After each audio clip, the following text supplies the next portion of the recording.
संस्कृत भाषा के बारे में पढ़ाने जा रहा हूँ। ठीक है, संस्कृत व्याकरण के रूप में आप लोग को पढ़ने को मिलेगा संधि।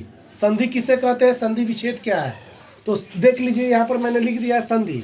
इसका डिफिनेशन सुन लीजिए। इसका डिफिनेशन होता है दो वर्णों के मेल से जो विकार उत्पन्न होता है उसे क्या कहते हैं हम लोग, संधि कहते हैं।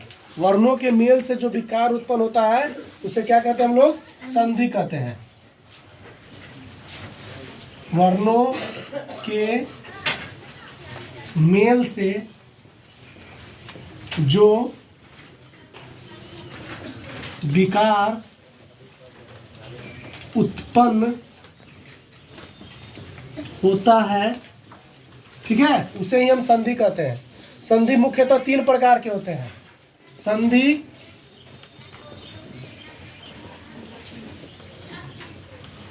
मुख्यतः तीन प्रकार के होते हैं।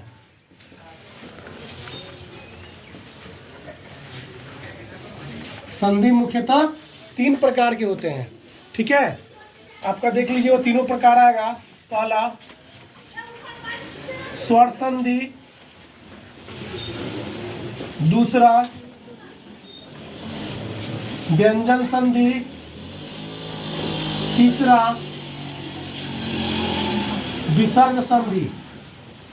ठीक है, अगर बोर्ड पर नहीं दिख रहा हो तो आप लोग क्या कीजिए, सुन करके भी इस चीज को समझ सकते हैं। ठीक है, संधि तीन प्रकार के होते हैं, स्वर संधि, व्यंजन संधि और विसर्ग संधि। स्वर संधि किसे कहते हैं उसके बारे में जानेंगे, व्यंजन संधि किसे कहते हैं उसके बारे में जानेंगे, और विसर्ग संधि किसे कहते हैं उसके बारे में जानेंगे। हिंदी भाषा का व्याकरण और संस्कृत भाषा का व्याकरण जो आप इसमें संधि पढ़िएगा वो उसमें आप संधि पढ़ सकते हैं। तो ठीक है, लगभग ये सब बराबर ही रहता है। तो हम लोग जानेंगे अब लोग स्वर संधि के बारे में। स्वर संधि, ठीक है, नाम से ही स्पष्ट होता है। स्वर संधि, स्वर वर्णों के कारण, ठीक है, स्वर वर्णों के कारण, स्वर वर्णों के कारण जो विकार उत्पन्न होता है, जो विकार उत्पन्न होता है, स्वर वर्णों के कारण जो विकार उत्पन्न होता है उसे हम लोग स्वर संधि कहते हैं। ठीक है, स्वर संधि के 5 प्रकार होते हैं। ठीक है, स्वर संधि के 5 प्रकार होते हैं। ध्यान पूर्वक सुनिएगा, स्वर संधि के कितने प्रकार होते हैं, 5 प्रकार। अब हर एक प्रकार को हम पढ़ते जाएंगे, ठीक है, और समझते जाएंगे। तो पहला प्रकार आता है इसका दीर्घ संधि। पहला इसका आता है आपका दीर्घ संधि।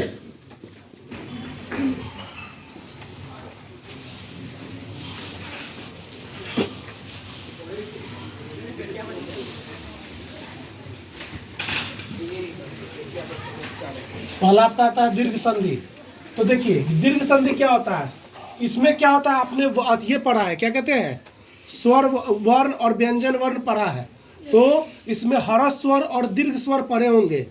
ठीक है, हरक स्वर और दीर्घ स्वर, तो वो जो दीर्घ स्वर है उसी को संधि के प्रकार के रूप में हम लोग जानते हैं।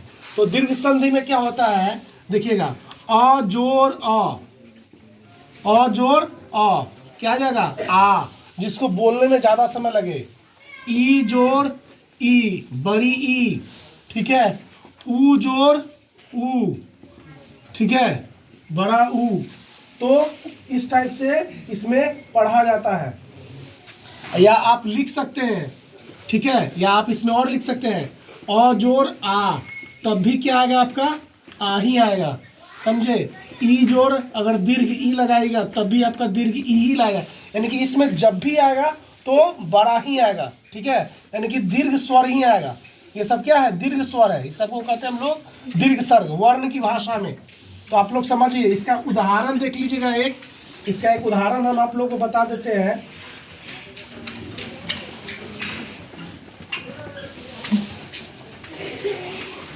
जैसे इसका एक उदाहरण देख लीजिए।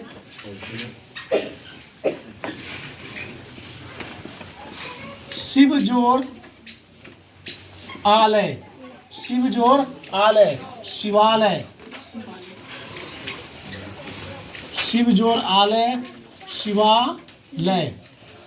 ठीक है, देखिएगा यहाँ पर यह अ है, व में अ पढ़ सकते हैं और आ पर यहाँ पर ऑलरेडी है, तो दोनों मिलके आ हो गया और इसका जो मान हो गया यह व में आकर के जुड़ गया, तो इस प्रकार से यह शिवालय हुआ। अब दूसरा इसका है, उस पर चलते हैं। दूसरा इसका कहता है आप लोग का गुण संधि। ठीक है, अब गुण संधि के बारे में हम लोग जानेंगे।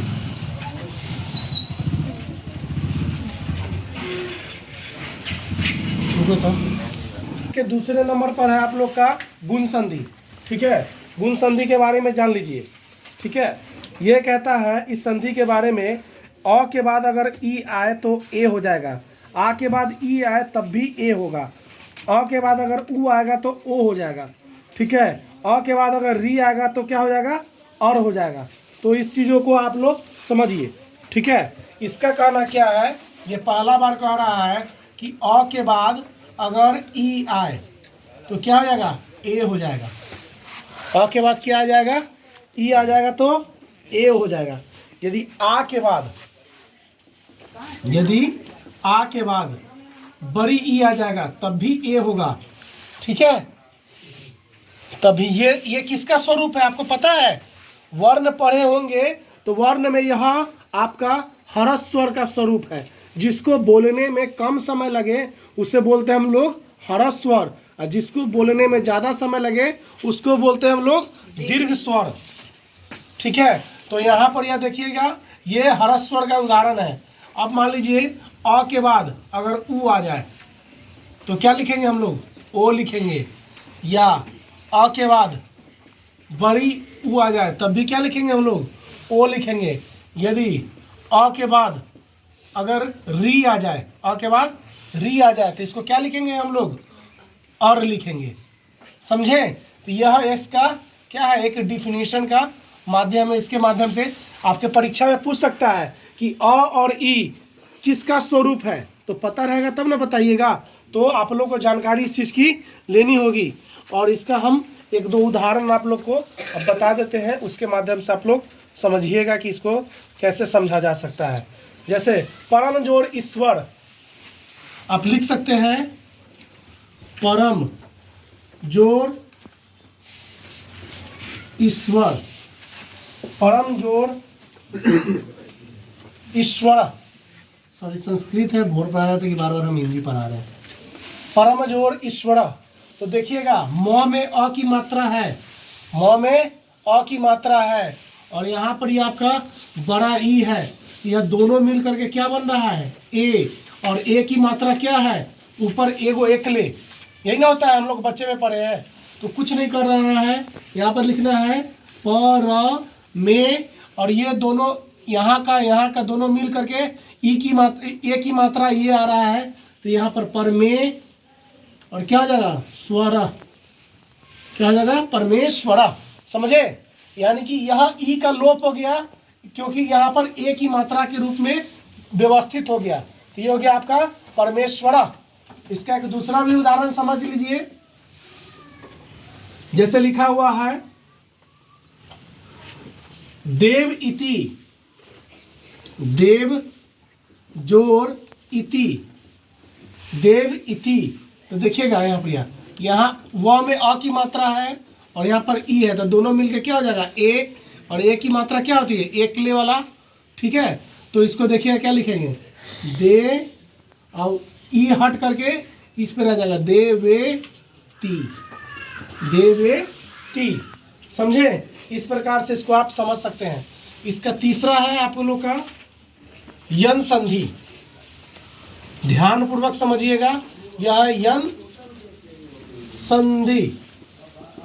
समझे, यन संधि क्या कहता है, सो आप समझ लीजिएगा, ई उ री ली को बाद अगर कोई भी ई उ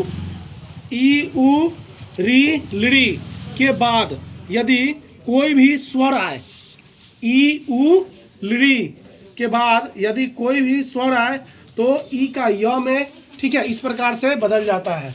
तो देख लीजिएगा, इससे पहले हम आप लोगों को बता ही देते हैं। यदि ई के बाद अ आ जाए तो क्या हो जाएगा, य हो जाएगा। यदि ई के बाद आ जाए तो या हो जाएगा, ठीक है। यदि ऊ के बाद आ जाए तो यू हो जाएगा, समझे।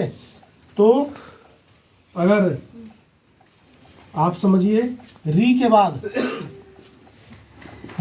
अगर आ जाए तो क्या हो जाएगा, र हो जाएगा। ली के बाद आ जाए तो क्या हो जाएगा, ल हो जाएगा, ठीक है। यदि ली के बाद मात्रा चेंज हो जाएगा तो देखिए यहाँ पर अ था तो ल, और मात्रा आ गया यहाँ पर या, तो ये क्या हो जाएगा, ला हो जाएगा। तो इसी प्रकार से आप लोग इस चीज़ों को समझ सकते हैं। यदि देखिएगा, सॉरी, यू के बाद अगर अ आ जाएगा तो यह व में बदल जाएगा। किस में बदल जाएगा, व में।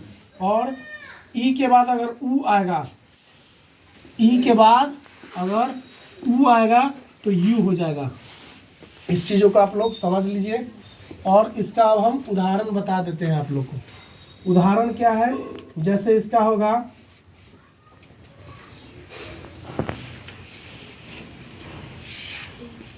नदी जोड़ नदी, सॉरी, नदी जोड़ अंबु, नदी जोड़ अंबु। यहाँ पर है बड़ी ई, देखिए इधर से मात्रा दिया हुआ है तो यह हो गया आपका बड़ी ई, और यहाँ पर यह अ दिया हुआ है। तो आप लोग को मैंने भी तुरंत बताया है कि ई और है तो क्या हो जाएगा, य हो जाएगा। ई और है तो क्या हो जाएगा, य हो जाएगा। तो देखियो इसका लिखाएगा न, द और य मिलके हो जाएगा, द और य मिलके हो जाएगा ध, नद्य बु, ठीक है। अगर इस प्रकार से इसको समझ सकते हैं, ये यन संधि हो गया। आपका चौथा है, आपका देख लीजिए वृद्धि संधि। वृद्धि संधि, ठीक है। वृद्धि संधि किसे कहते हैं, इसको समझिएगा, ठीक है। यदि अ के बाद, इसका कंडीशन है, अ के बाद अगर ए आए, अ के बाद ए आए तो क्या हो जाएगा, ए हो जाएगा। यदि आ के बाद भी ए आए तो क्या हो जाएगा, तब भी ए हो जाएगा, समझे। ये कौन सा संधि है, स्वर्ग है, सॉरी वर्ण है। ये आप लोग का दीर्घ वर्ण है, दीर्घ स्वर वर्ण बोल देंगे इसको हम, ठीक है। तो अगर आ के बाद ओ आ जाए, आ के बाद अ के बाद अगर ओ आए तब भी क्या हो जाएगा, अ हो जाएगा। यदि आ के बाद ओ आ जाए तब भी क्या हो जाएगा, अ हो जाएगा। तो इस चीज़ों को आप लोग देखिएगा, यह इस प्रकार से समझा जा सकता है। इसका उदाहरण समझ लीजिए। उदाहरण बोल रहा है सदा जोड़ एब, सदा जोड़ एब। यहाँ पर देखिएगा दा में आ की मात्रा है और यहाँ पर यह ए है, तो देखिएगा आ और ए मिल के क्या बन रहा है, ए बन रहा है। तो क्या हो जाएगा, सदा, सॉरी सदैव, क्या हो जाएगा, सदैव, क्या हो जाएगा, सदैव हो जाएगा।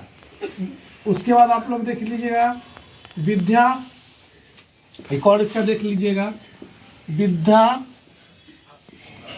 जोड़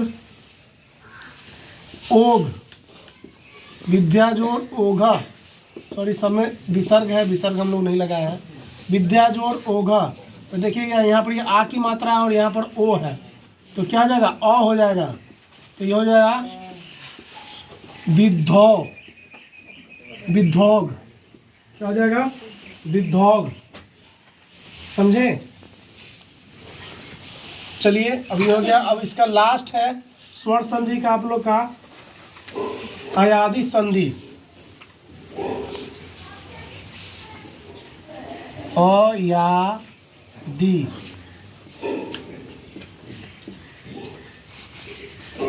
अयादि संधि। समझे? अयादि संधि में क्या बता रहा है कि अ के बाद अगर ए के बाद अ आए, ए के बाद अ आए तो ये हो जाएगा अय। क्या हो जाएगा? अय। यदि ओ के बाद यदि अ आए, ओ के बाद यदि अ आए तो ये हो जाएगा क्या? अब यदि ए के बाद य आए, य के बाद ए के बाद क्या जाए? य आए, ये क्या हो जाएगा? आए। समझे? यदि अ के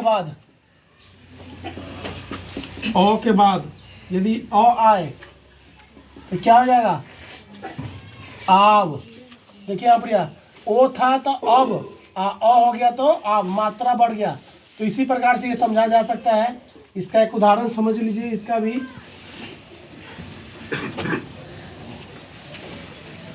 जैसे नए, नए जोर अक, नए जोर अक, नए जोर अक। तो देखिए नए में किसकी मात्रा है? ए की मात्रा है, और यहाँ पर यह अ है। तो ए और अ क्या बन जाता है? आय बन जाता है। क्या बन जाता है? आय। तो देखिएगा क्या हो जाएगा? ना य क, ना य क। ना में आ की मात्रा आ जाएगा और य अ का लोप होकर के यहाँ पर यह अ आ जाएगा और क अंत में है ये है। तो क्या हो जाएगा? नायक। इसका दूसरा उदाहरण समझ लीजिए आप लोग। जैसे दिया हुआ है गौ, गौ जोड़ अक, गौ जोड़ अक। तो यहाँ पर यह दिया हुआ है ए की मात्रा और यहाँ है ए। तो ए और अ दोनों मिलके बनता है आप लोग का आए। क्या बनता है? आए। तो देखिएगा, तो गै में ए की मात्रा हट होकर के आ की मात्रा आ जाएगा। तो क्या हो जाएगा? गा। और यहाँ पर यह हो जाएगा य, अंत में क्या है? क। तो इस प्रकार से मैंने स्वर संधि के बारे में बता दिया और स्वर संधि के पांचों भेदों के बारे में। अब मैं विसर्ग संधि और व्यंजन संधि के बारे में थोड़ा थोड़ा बता देता हूँ, क्योंकि एग्जाम में आप लोग को सिर्फ स्वर संधि के बारे में ही पूछा जाएगा। व्यंजन संधि और विसर्ग संधि का सिर्फ ये पूछेगा कि उसे किसे कहते हैं, बस। उसके अलावा कुछ नहीं। एग्जाम में ज़्यादा तौर पर आप लोग को स्वर संधि और स्वर्ण संधि के प्रकारों के बारे में जानना होता है, जो मैंने बोर्ड पर बता दिया। इन चीज़ों को ध्यानपूर्वक पहले सुनिएगा, समझिएगा और तब इसको लिखना प्रारंभ कीजिएगा। चलिए अब मैं बताता हूँ आप लोग को व्यंजन संधि। अब है आपका दूसरा व्यंजन संधि। ध्यानपूर्वक इस चीज को देखिएगा। व्यंजन वर्णों के कारण, व्यंजन वर्णों के कारण जो विकार उत्पन्न होता है, ठीक है, संधि के रूप में, उसे हम लोग व्यंजन संधि कहते हैं। ठीक है, और कुछ ज़्यादा इसमें जानने की जरूरत नहीं है। व्यंजन वर्णों के कारण जो विकार उत्पन्न होता है,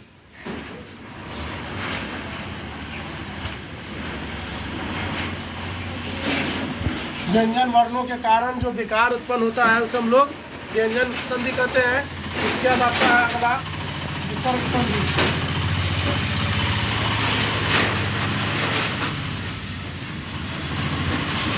विसर्ग संधि, ठीक है, विसर्गों के कारण जो विकार उत्पन्न होता है उससे विसर्ग संधि कहते हैं। ठीक है, तो इस रूप से आपका संधि मैंने बता दिया। अब मैं इसके बाद समास की ओर चलूँगा अगले वीडियो में।